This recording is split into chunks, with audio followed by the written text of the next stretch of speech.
Have you ever felt that unsettling twitch in your gut? That tiny voice screaming, something isn't right?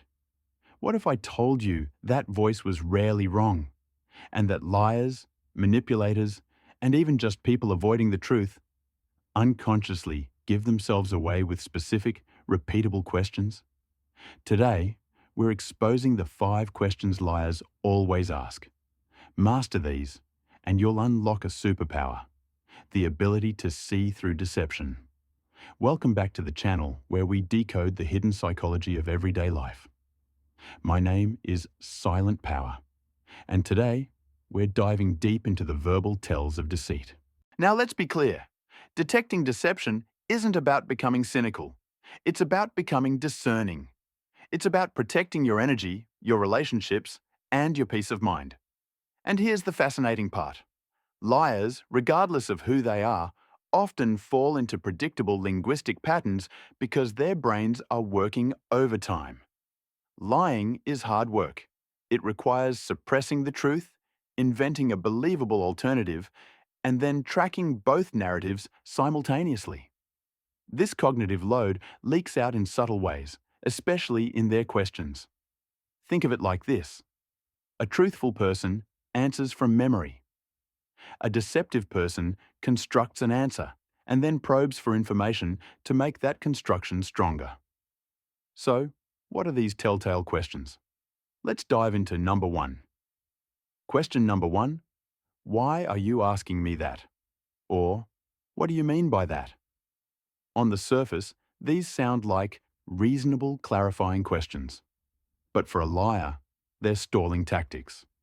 They're trying to buy time to formulate a new lie or adjust an old one. A truthful person, when asked a direct question, typically just answers it. If they need clarification, it's specific. Are you asking about Monday or Tuesday? But a liar's "why are you asking?" is a fishing expedition. They're trying to gauge how much you know, what information you possess, so they can tailor their fabrication. Example, you ask, "Did you remember to pick up the dry cleaning?" A liar might respond, "Why do you ask? Is there something specific you needed?" Spotting this? Red flag. Move on to question number 2. Question number 2.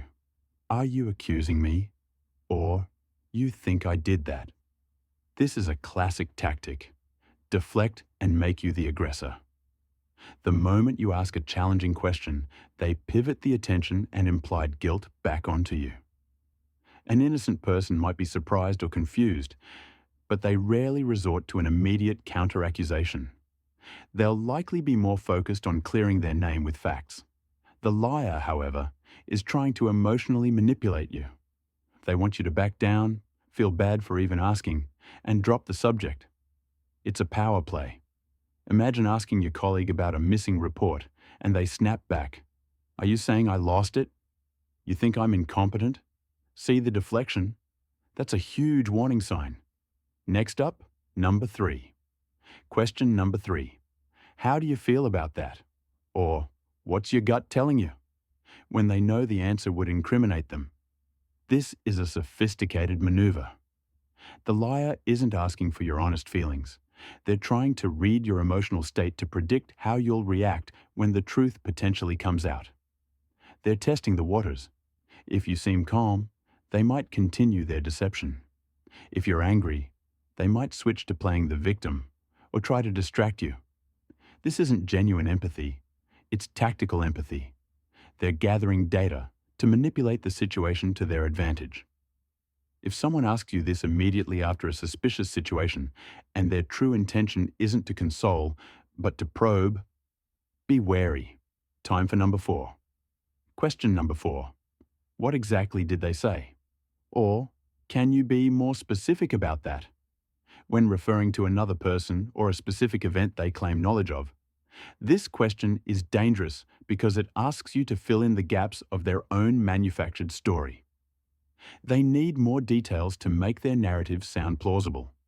If they were truly present or truly knew the story, they wouldn't need you to recount it for them in such precise detail. They'd have their own. This is different from genuinely misunderstanding something. This is them actively extracting information from your experience to build their lie. Don't be an unwitting accomplice to their deception. Recognize this pattern and prepare for our final question. Question number 5. Do you believe me? Or don't you trust me? This is the ultimate manipulation. Instead of addressing the facts, they directly attack your doubt and the foundation of your relationship. They weaponize your emotions. A truthful person, when questioned, might be offended, but their primary goal will be to re-establish trust through evidence, explanation, or sincere apology. A liar will try to shut down the inquiry by guilt-tripping you into blind faith. They want you to doubt your own perception and critical thinking.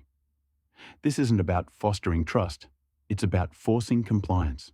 If you hear this question, especially when your gut is already screaming, pay attention. So, there you have it. The 5 questions liars subtly weave into their conversations. These aren't foolproof, but they are incredibly strong indicators when combined with your intuition and other behavioral cues.